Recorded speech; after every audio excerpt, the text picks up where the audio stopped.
What's up, everybody? It's Jax from Strong Dragon Training, back again with another Strong Dragon Files episode. And today I want to talk to you guys just a little bit about fasted cardio and my morning routine. So as you can tell from my messy hair this morning, it is a day that I literally just got out of bed. It's before my entire workday has started. I have done just two virtual sessions up until now, and before I head out for my daily routines, I am going to hit just a little bit of cardio. Up until now, in the month of January, I've done just a little bit of strength training exercise in the morning, so 15 to 20 minutes of a couple of push-ups, just a couple of squats, get myself going for the rest of the day. Now in the month of February, I am moving over to fasted cardio, so I'm going to do about 15 to 20 minutes of fast walk and light jog, a little bit of interval training. And the reason what I'm trying to target with this one is I'm trying to get my body into a little bit of a fat burning zone. Now this type of fasted cardio I also do when I'm preparing myself for a show. So early morning on an empty stomach, haven't had any kind of food except water, I am ready to go and just get my body into that burning mode so that throughout the day, even though I may be sitting down, maybe doing some computer work, I may be sitting with clients, doesn't matter, my body is still in that high rev mode and my metabolism is going through the roof. Now, of course, this doesn't go hand in hand with eating poorly and having a poor diet plan. This goes hand in hand with a good diet plan. So here's a little bit of an idea of what I do. So every single morning what I try to do, because when I wake up I have two virtual sessions on average, 1 to 2 virtual sessions. They are between an hour and a half each. Sorry, half an hour and an hour each, not an hour and a half. I try to have as much water as possible. So having water on an empty stomach, especially in the morning, is a good way to just wake up your entire body, wake up your metabolism, get your organs ready from that low functioning mode throughout the night. Now you're waking them up and getting them ready for the day. So now my system is ready, is woken up. I am ready to do just a little bit of cardio. So I am not touching food whatsoever. I'm not touching coffee, I'm not touching food. All I'm having is water. What I also recommend for you guys, if you'd like, is water with a little bit of lemon. The lemon gets you going a little bit more so the metabolism works just a little bit harder throughout the day and it's a little bit more pumped up. Starting with the fasted cardio, nice and easy, I would recommend walk. Now for people who do have knee issues, knee problems, or hip problems, the treadmill is probably not the best one for you, especially when you're early in the morning, everything is stiff and sore from overnight, you're not really fully woken up. A bike, a stationary bike, would probably be your best choice. Now, if you don't have that kind of option, go for a very, very light walk rather to begin with on the treadmill. So what I do, like I said, 15 to 20 minutes. What I try to do is the first minute, I walk at a fairly lively pace for myself.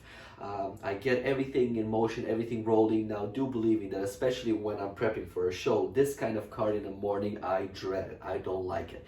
But now, because my eating is a little bit more balanced throughout the day, I'm getting the required macronutrients for me to still grow a good muscle mass. It's not as bad. But I start for the first minute with a little bit of lively walk. From there, I start increased intensity, but I don't go for actual running. Reason being is, I am not trying to get my body into too high of a burning mode. I'm essentially trying to wake it up because my goal personally right now is just to get the metabolism running and burn just a little bit of an excess fat.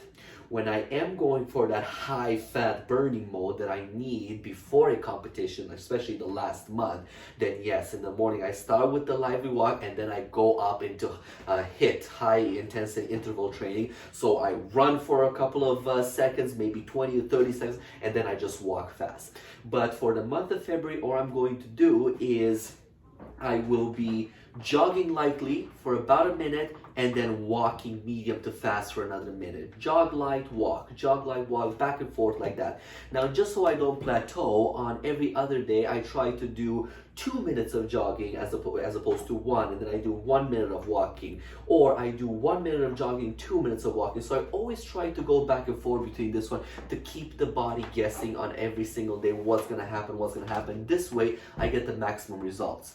Now, as I'm sure some of you guys know out there, even when you're doing jogging outdoors, you know, for professional joggers or just doing it for fun, once you're done your jogging routine, you still feel that the body is working, the body is getting heated up, especially right after in the cold. Now you walk inside the house, everything is heated up, you're still sweating for about an hour after even finishing the running.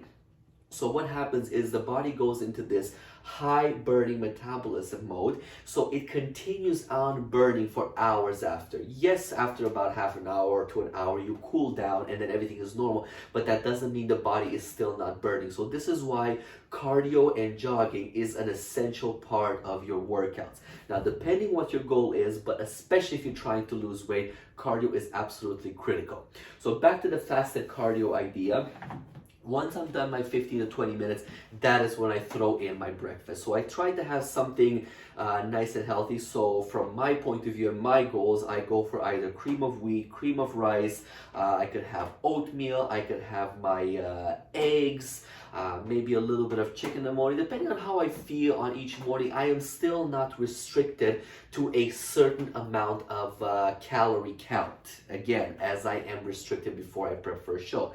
Now, again, depending on every person that I deal with, for some people I restrict it more than others. For my body type, however, I generally go in the morning for either 2 cups of cream of wheat or cream of rice. If I decide to go for oatmeal, I go for about a cup to a cup and a half. If I just decide to keep it with the eggs, I generally tend to go for 5 to 6 whole eggs and then a cup of egg white. So I'm trying to get my protein, my fats, a little bit of my carbs in there as well. And depending on which day of the week it is and how my week has gone so far with the food plan, I try to go every single day and just kind of move them like pawns. This is the main thing when it comes to eating and cardio and exercise in general. You can't just say that every single day I'm going to eat this and this and this and this and this, especially if you know that you're not going to stick to that specific plan. So if you have a cheat meal the day before, in the day after you need to accommodate the eating plan to compensate for that cheat meal. So this is why for myself personally, what I do is on Monday, I have a plan. This is what I'm going to eat on Monday. Now, whether work gets in the way or I just don't feel hungry or maybe I feel too hungry and I grab something extra, I keep track of all these things. So I see that, okay, on Monday I was supposed to eat X amount of carbs, X amount of fat, X amount of protein, but I ate more. So then on Tuesday, I need to compensate for that and make sure that the extra that I eat, I'm either going to burn it out that day. Have I burned it out on Monday? If not, I need to take care of it on Tuesday, and so on and so forth. So I move everything around like pawns and I adapt from one day to another. Now, unless you're on that extremely strict schedule of a competition, that is a whole nother level of discipline. Right? When you're going for an average day-to-day life, or somebody just trying to lose weight that has a 9-to-5 job, that has a busy schedule, that has a family, sometimes it's next to impossible to be able to follow this very strict meal plan. Maybe you miss a meal throughout that day. So at the end of the day, you didn't get all your carbs, or maybe because you missed a meal, you decide to have something quick and that just threw off your macronutrients all out the window. So this is why on the next day, on Tuesday, you need to sit down and say, okay, yesterday I did that. Okay, I went a little bit over. Here's what I'm going to have today. Based on that, even for myself, I know if on Tuesday morning I am going to have higher protein, I'm going to have higher carbs, I'm going to have higher fat, and that's how I mold and structure my week going forward.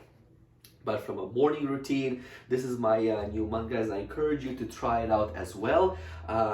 Get up in the morning, have a glass of water, preferably if you put lemon or lime into it, and then get active for a little bit, whatever it may be. Maybe some of you guys don't have a treadmill in your house, perfectly fine.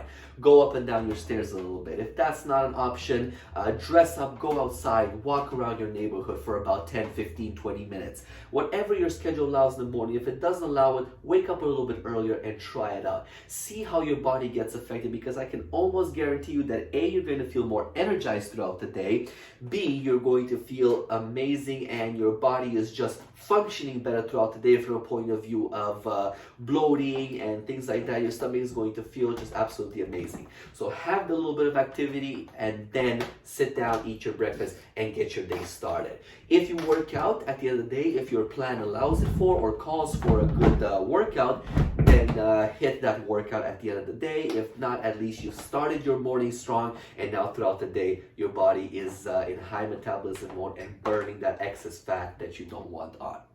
So I hope this video gave you guys a little bit of an idea and gave you guys a little bit to think of. I hope you guys are going to try it. If you do try it, drop me some comments below. Let me know how everything worked out for you. And just a reminder for you guys, don't forget to subscribe and like to my Strong Dragon Training page on YouTube. I have Strong Dragon Training on Facebook, and of course Strong Dragon Training on Instagram. I post a lot of things here, there, and everywhere. And finally, I caught up with entire humanity, and I joined TikTok as well. For now, on that one, I am under DRAGOSMUTASCU. So check me out over there, because I'm going to be posting lots of small little snippets of video of some amazing exercises that you can do really quickly and target a lot of body groups, and even in-home workouts that you can do with zero equipment. Again, my name is Drago from Strong Dragon Training. Have an amazing day, guys. I'll catch you on my next video.